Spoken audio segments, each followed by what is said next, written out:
Então entenda, você pode não ter tido a oportunidade de ver o que eles viram, mas você vai ter a oportunidade de ver coisas que eles nunca viram. Nunca viram, coisas extraordinárias. Você precisa crer que Jesus não mudou. Gente, eu preciso passar essa verdade. Eu preciso falar sobre isso. Nós precisamos entender, Jesus ainda é o mesmo. A Bíblia diz então que ele estava passando porque ele não muda. Nessa que ele vai passando, a Bíblia diz, e viu um homem, vírgula, cego de nascença. Quando os discípulos percebem que aquele homem alcançou a atenção de Jesus, eles começam a questionar sobre a vida do cego e começam a dizer, Rabi, quem foi que pecou? Foi ele ou foi os seus pais para que ele nascesse cego? De repente a vida do cego se tornou alvo de questionário. De repente a vida do cego se tornou tese de comentário. De repente a vida do cego ganhou todo o foco e toda a atenção. Você vai perceber que tudo isso só aconteceu por causa de uma coisa. Porque Jesus, ao passar, viu o homem. O homem que era cego de nascença.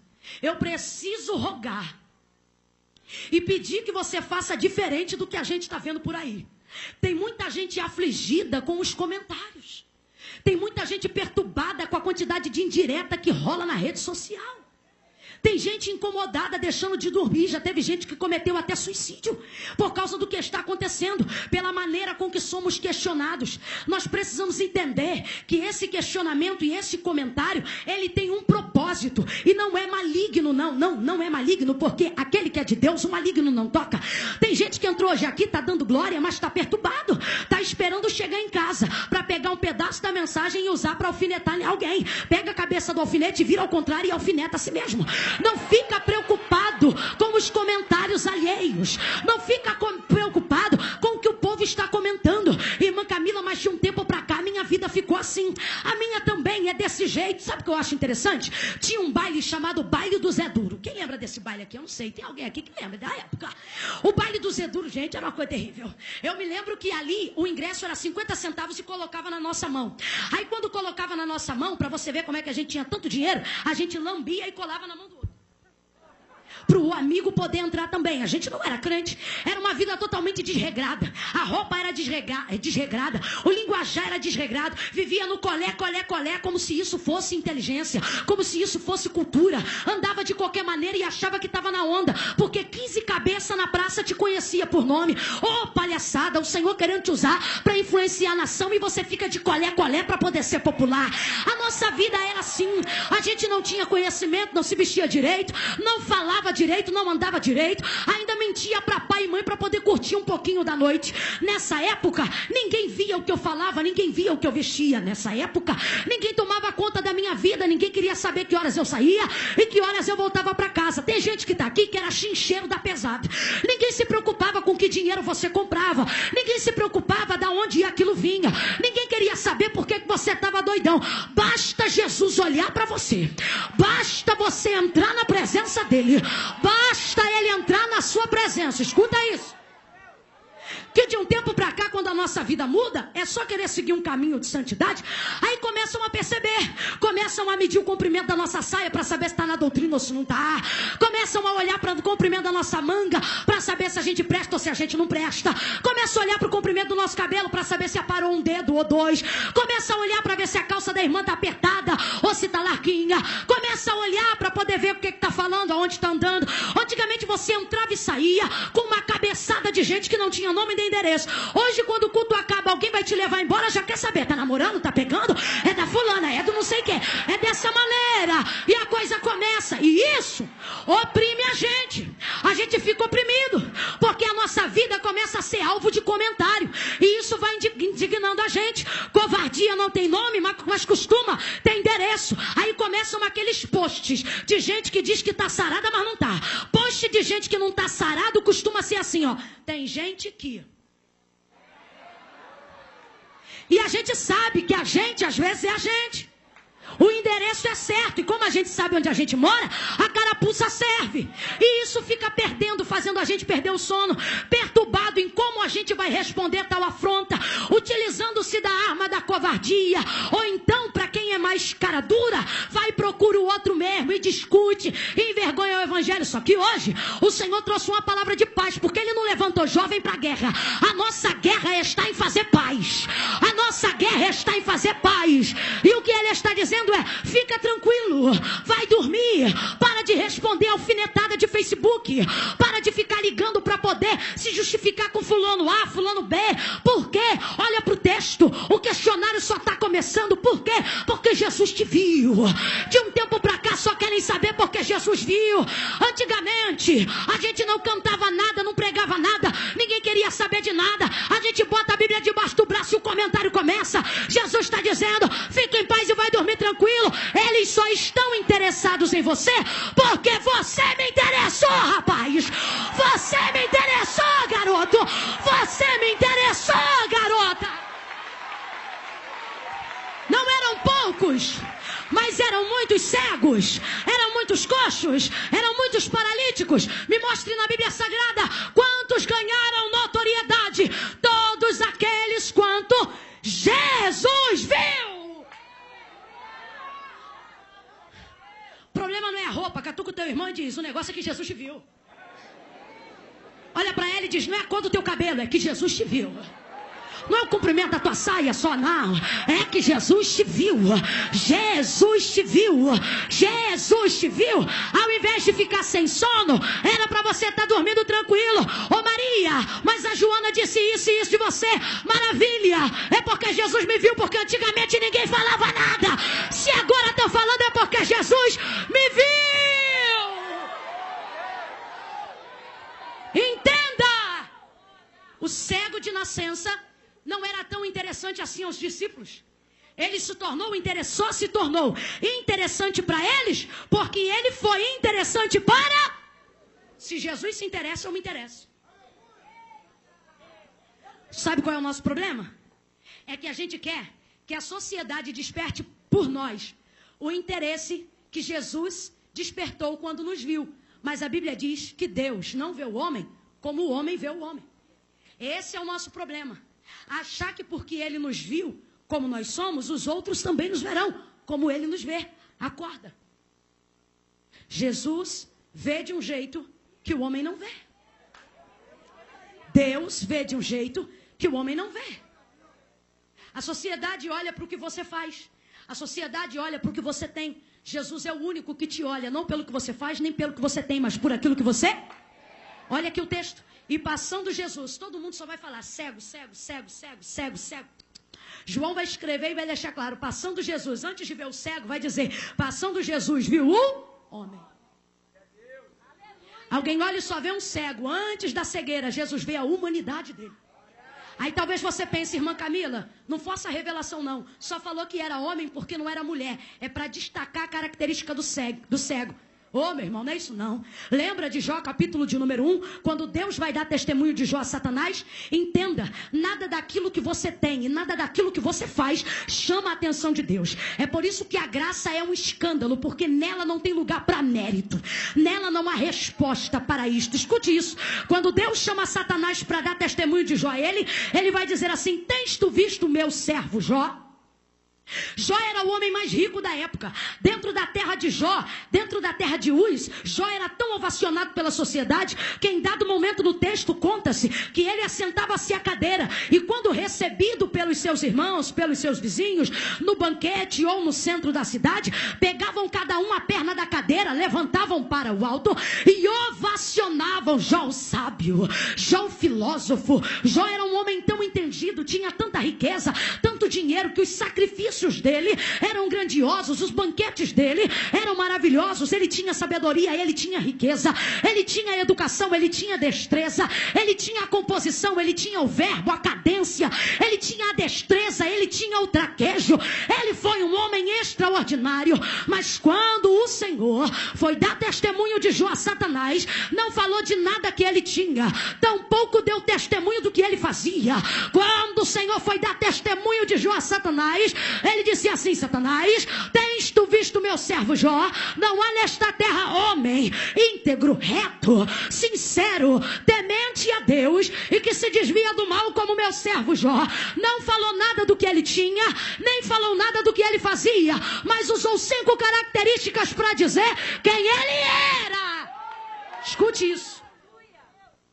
Aí Satanás pensa que Jó é porque tem.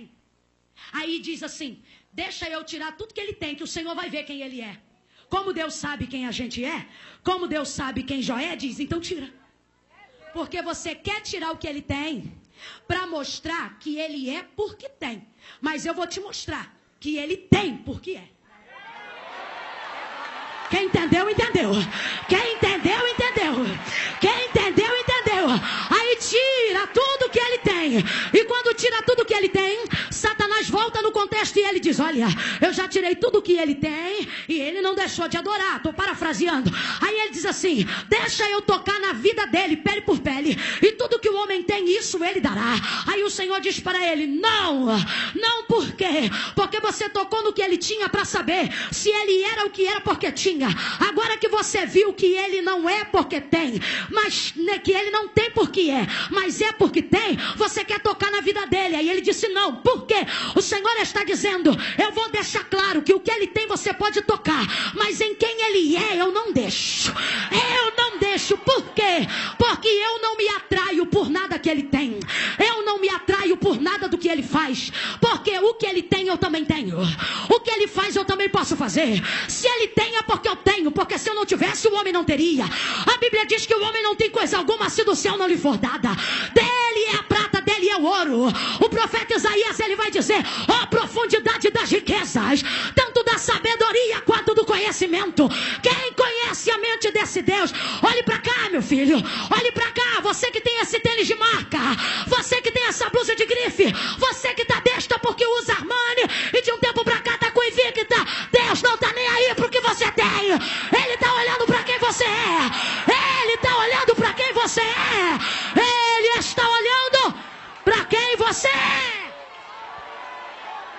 E você que está se sentindo a pior pessoa do mundo porque não tem.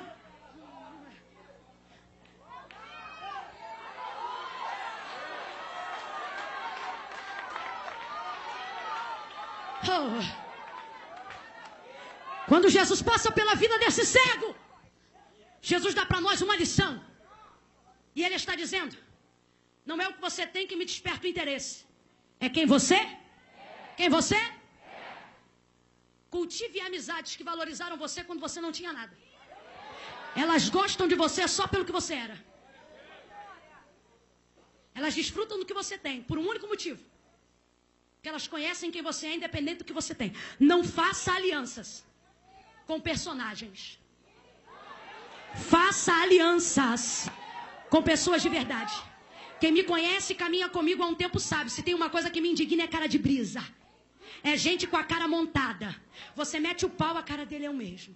Se você fala uma palavra de carinho, a cara é a mesma. Se você desce uma escova, a cara é a mesma. Se você dá um abraço, a cara é o mesmo. Isso é coisa de gente montada. O Senhor está nos resgatando hoje a identidade de quem nós somos. Escute isso. Quando ele passa sobre a vida, pela vida daquele cego, antes dele ver a deficiência, escute, cegueira fala de deficiência, fala de uma demanda, de uma necessidade, de uma característica frágil na vida de alguém. E é isto que ele é, um cego, é isto que ele tem, cegueira. Ele é um homem que é cego de nascença. Antes de Jesus falar da deficiência, vem comigo e repita: deficiência. Fala mais forte: deficiência. Antes de Jesus falar da deficiência dele, todo mundo fala da deficiência dele, mas Jesus está vendo a humanidade por trás da cegueira. Sabe por quê? Jesus não está preocupado em agir na nossa vida, preocupado, forma de dizer. Ele não está preocupado em agir na nossa vida, preocupado com o que a gente faz, mas ele está preocupado em trabalhar na nossa vida para poder mexer naquilo que nos leva a fazer o que a gente vem fazendo. Jesus, quando olha para ele, não vê só a deficiência. Jesus, quando olha para ele, não vê sua fraqueza. Eu sei que eu estou num culto de jovem, mas o Senhor falou comigo: prega para os meus ministros, prega para os ministérios, porque o Senhor falou comigo que tem gente aqui que ele está levantando com um ministério tremendo sobre a face da terra. Escute isso: quanta gente deixando de viver o milagre, deixando de viver a plenitude, deixando de viver o extraordinário, porque acha que as suas deficiências vão te atrapalhar de viver a manifestação da glória de Deus. Mas quando eu li o texto, o Senhor falou comigo: diga para o meu povo que eu não chamei eles pelo que eles fazem, não chamei elas pelo que elas têm. Eu olhei para eles e eu vi quem eles são. Antes da cegueira eu vejo o homem, antes da prostituta eu vejo a mulher, antes do homossexual eu vejo o ser humano. O que ele está dizendo é: conheço a tua fraqueza, mas te chamei pelo que eu vejo que você é, te chamei pelo que eu sei que você é.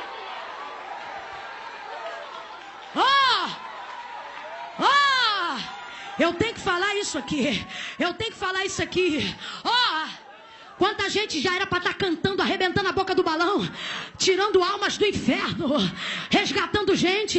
Tem gente aqui que no poder de um abraço já era para estar libertando pessoas na faculdade. Você acha que é difícil pregar, mas eles não acham difícil receber. A necessidade do mundo é maior do que a nossa competência, de tal maneira que eles só querem Jesus. Então a maneira com que você os entregar, eles vão receber, mas a gente não faz. Sabe por quê? Ficamos preocupados com as nossas deficiências, com as nossas mazelas, como se Deus não as conhecesse quando nos chamou. Sabe o que eu acho lindo? Eu tenho deficiências, mas elas não são maior do que o propósito de Deus na minha vida. Esses dias eu estava sentado assim no sofá, falei: Jesus, só o Senhor mesmo para me chamar. Porque quando você olha para as suas deficiências e olha para o que Deus está fazendo, a sua única conclusão é: eu não mereço. Eu não mereço. E aí veio uma palavra em minha mente, e o que eu disse para mim mesma, entre aspas, foi isso aqui: a minha sorte, que o propósito era maior que a minha desculpa. A minha sorte é que o propósito foi maior que a minha desculpa. A minha sorte é que o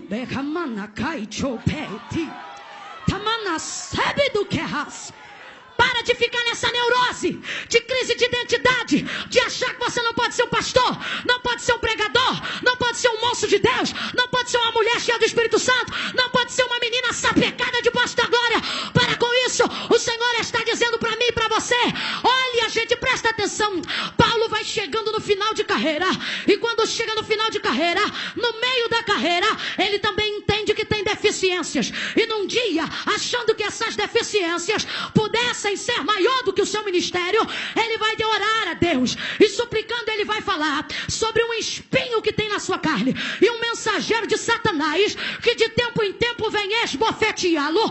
Quando isto acontece, o Senhor lhe responde desta maneira: Paulo, a minha graça. Em outras palavras, o que Jesus está dizendo é: não é a tua capacidade, é a minha graça. Não é o teu diploma, é a minha graça. Não é a tua intelectualidade, é a minha graça. Paulo, a minha graça te basta, porque o meu poder se aperfeiçoa na tua fraqueza. Na tua fraqueza. Sabe o que o Senhor está dizendo? Vai com espinho, mas vai com bofetada, mas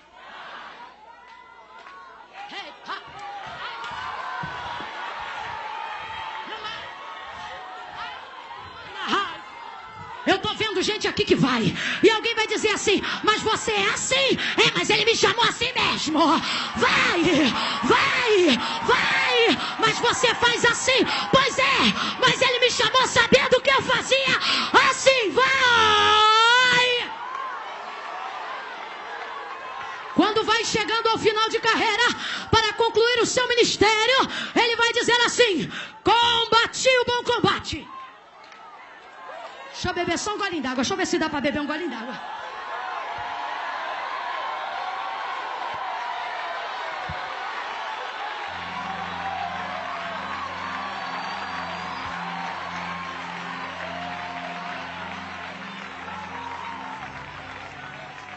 Quando ele diz combati um bom combate, encerrei a carreira e guardei a fé, você não vai ver Paulo encerrando o ministério dizendo: eu venci.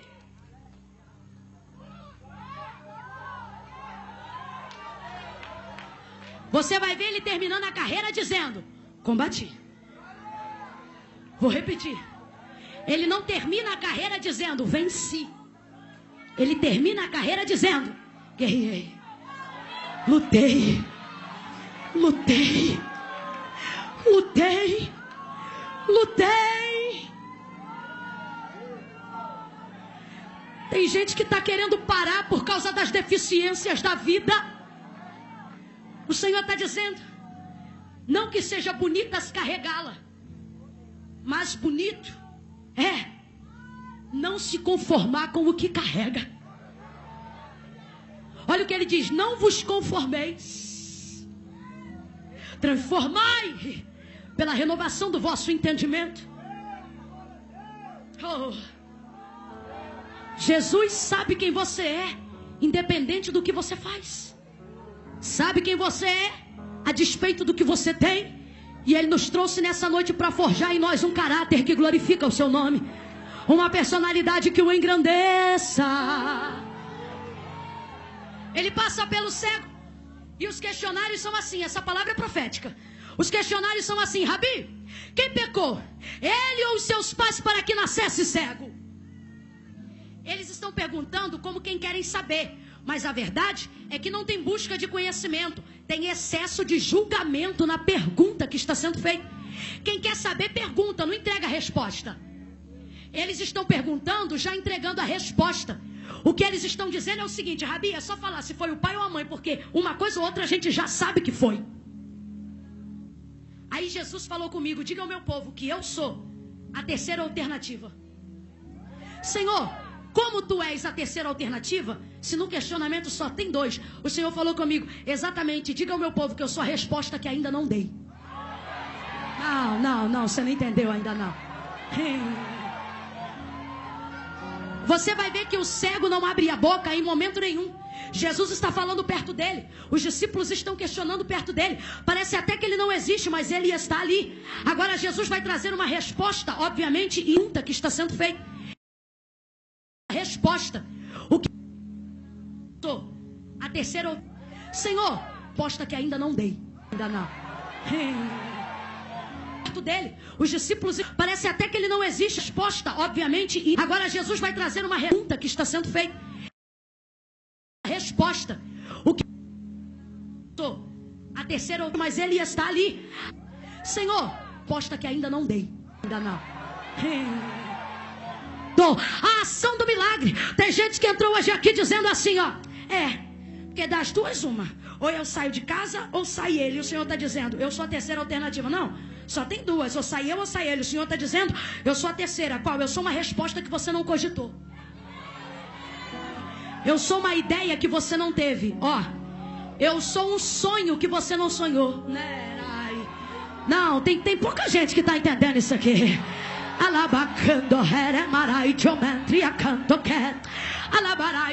Vamos parar de... Enquanto é a sociedade que limita, tudo bem. O maior problema é quando a gente limita. João capítulo 4, a mulher samaritana vai olhar para Jesus e vai dizer: aonde é que se deve adorar? No templo ou no monte? Ela está querendo saber o seguinte: aonde eu levo oferta por expiação do meu pecado? Aí Jesus vai dizer para ela: nem no templo, nem no monte. Ele vai dar uma resposta que ela não esperava. O que ele está dizendo é: não precisa esperar o domingo para pedir Santa Ceia, para pedir perdão na Santa Ceia. O que ele está dizendo é: hoje o altar veio até você. Você está limitando entre algumas coisas. Porque esse ano, ou eu termino de construir o apartamento, ou eu bloqueio a matrícula, tranco a matrícula na faculdade. Jesus está dizendo: diga que eu venho com a terceira. Qual? Ele está dizendo: nem para com a obra, nem tranca a matrícula. Olha o questionamento de muitos jovens que estão aqui. Irmã, porque eu tenho que decidir, né? Ou eu trabalho, ou eu vivo a chamada. O Senhor está dizendo: e se eu aparecer na tua vida para dizer que tu pode trabalhar e pode continuar vivendo a chamada?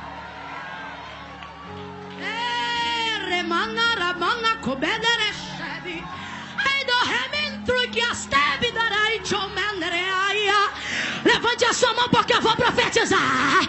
Eu estou sentindo a atmosfera de Deus favorável para isso. O telefone vai tocar com uma resposta resposta que você não imagina. Oh, alabacalabaracheia. Tem uma surpresa de Deus ainda este mês. Ainda este mês, 2016, vai ser ano de surpresa para muita gente. Para muita gente. Pega na mão do teu irmão. Pega na mão do teu irmão.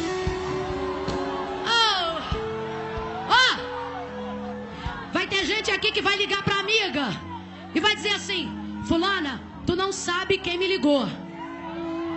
Aí ela vai dizer: fulana não, fulana não, fulana não, Beltrana não, foi ele não, mamãe não, vovó não, titia não.